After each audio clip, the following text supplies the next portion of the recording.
the Minister of Finance, we know Enoch Godongwana, expected to deliver his budget speech on the 23rd of February. That's this coming Wednesday. So much focus expected to be on growing the unemployment rate, economic growth, for example. Duma Gqubule is the director at the Centre for Economic Development and Transformation, joins me now live.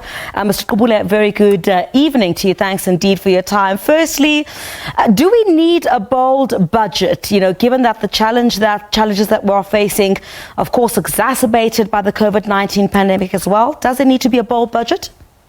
Yes, I would argue that we need a very bold budget. We've got the worst economic crisis, as some was saying, in the post-apartheid period. We've got unprecedented unemployment, 77% for young South Africans, for youth, 51% for Africans, 55.6% for African females, 54.5% in Limpopo and the Eastern Cape, and 46.6% for South Africans of all races. And what I did here in the SONA doesn't really take us, because the IMF and all the economic forecasts say that we're going to see 1.5% GDP growth for the next 5 years, from 2022 to 2026. The budget itself in the medium-term budget in November said that we're going to grow at only 1.7% a year for the next 3 years. So it means that the government itself doesn't believe in its own recovery plan. I think 2022, this is the time we must stop these factional battles in the ANC, and we must stop the grandstanding amongst the opposition parties.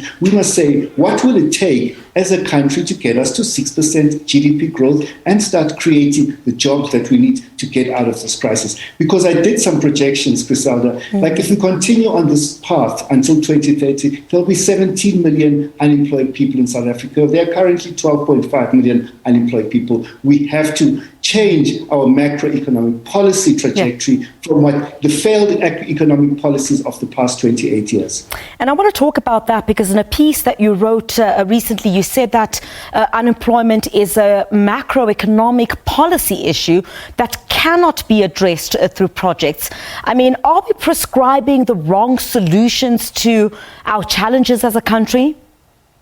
A lot of people say they believe that at NEDLAC they've got 80 projects. You have to understand the scale of this unemployment crisis. You can't address this through random collection of a mishmash of projects that we see every year from the government.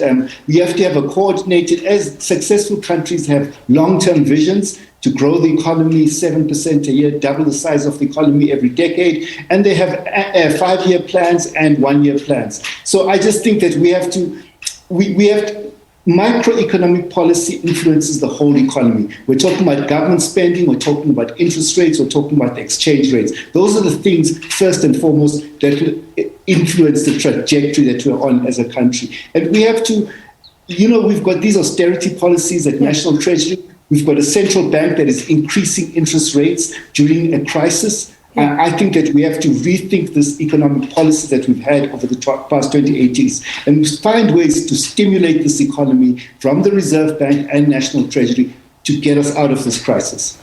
But I mean, what are some of the critical issues that the budget needs to speak to? Because that takes me back to a reflection on the recent State of the Nation address that the President had obviously given. Many promises about the creation of jobs previously. That has not happened. In that recent article as well, you also made some reflections on that. Talk is cheap, but obviously what would need to be said at this budget that needs to speak to some of the key issues that the country is facing, and we actually see something tangible coming out of it, because talk is certainly cheap. Okay, what we'll see in the budget, already we know from the SONA, is that they're going to extend the social relief of distress grant at a cost of, I think, 44 billion rands, and they're going to extend the presidential stimulus package, which at a cost of 9 billion rands, and that was it created about 600,000 jobs in terms. So now we need to expand the public employment programs to be able to scale them up so they can create more jobs, because we can't rely. Suppose we get this economic growth. We can't rely on economic growth alone to get us out of this crisis. We have to throw the kitchen sink at this problem of unemployment.